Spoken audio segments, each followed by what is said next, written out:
الفيديو غادي نهضروا على واحد التجربه سريه من اخطر التجارب الامريكيه اللي تم التسريب ديالها.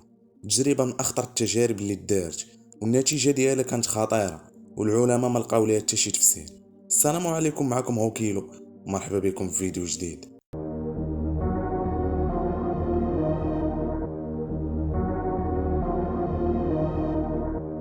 في سنة 1943 في وسط من الحرب العالمية الثانية، البحرية الأمريكية كانت باغا تطور التكنولوجيا ديالها وتخلي واحد السفينة حربية ديالها تقدر تختفي على الرادار وما يقدر حتى رادار يكشفها، لأن البحرية الأمريكية كان خاصها ضروري شي حل باش تحمي السفن ديالها من الغواصات الألمانية اللي كانوا في ذاك الوقت كيغرقوا السفن الحربية بواحد السهولة مرعبة.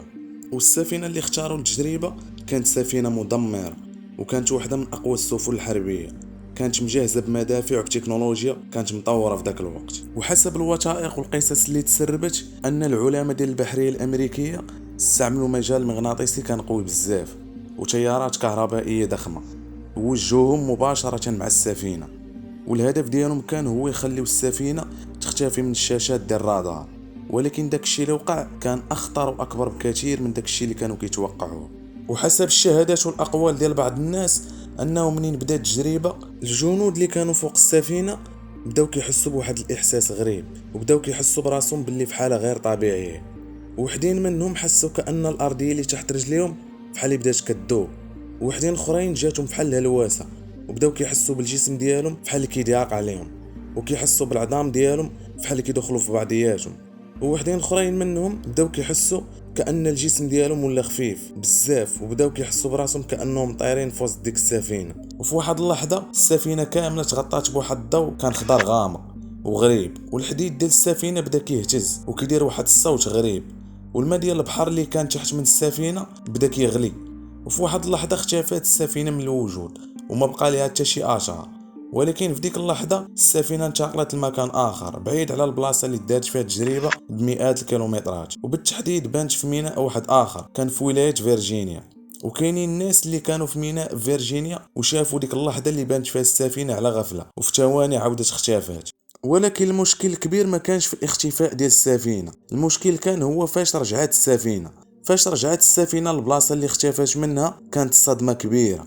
الجنود اللي كانوا في السفينه رجعوا في واحد الحاله ما كيتوقعهاش العقل. البعض منهم دخلوا في صدمه وما بقاو لا كيهضروا لا كيتحركوا، غير كيشوفوا صافي. والبعض منهم توفوا، ولكن كان الجسم ديالهم من برا كيبان في حاله جيده كانهم كاع ما ميتين، ولكن كانوا محروقين من الداخل كأن شي طاقه غريبه اخترقت الاجسام ديالهم وحرقاتهم من الداخل.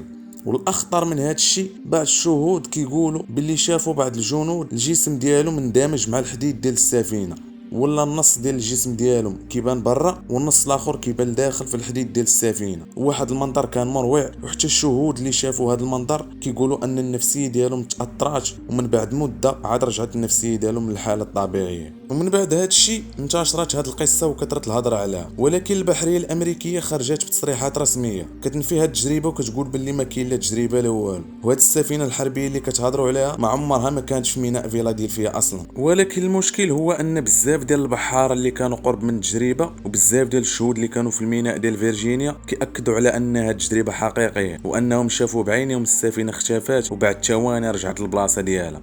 وكاين من هاد الناس اللي كتب كتب وشهادات على هاد التجربه بحال كارل إيلين اللي كتب كتاب كيشرح فيه تفاصيل مرعبه على هاد التجربه. ولكن العلماء كيقولوا ان البحريه الامريكيه كانت كتحاول تستعمل مجال كهرومغناطيسي ضخم مبني على معادلات خداوها من عند العالم اينشتاين، والهدف كان هو يغطيو السفينه بالضوء باش تولي غير مرئيه. ولكن المشكل هو ان التكنولوجيا ما كانتش مطوره بزاف والنتيجه خرجت على السيطره.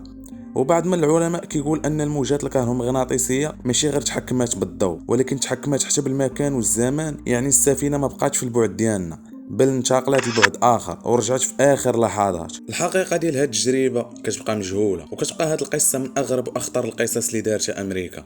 واش العلم قدر يوصل لهاد المرحله يخلي سفينه تختفي من الوجود وتعاود ترجع؟ واش الامريكان فعلا قدروا يسافروا عبر الزمان؟ هنا غادي نكون وصلنا للنهايه ديال الفيديو. ما تنساوش تخليوا لي الراي ديالكم في كومونتير، واللي عنده شي معلومه على هاد التجربه يكتبها لينا حتى هي في كومونتير، وديروا لايك للفيديو واشتركوا في القناه باش يبقى يوصلكم كل جديد ديالنا. كان معكم هوكيلو، نشوفكم في فيديو جديد. بيس.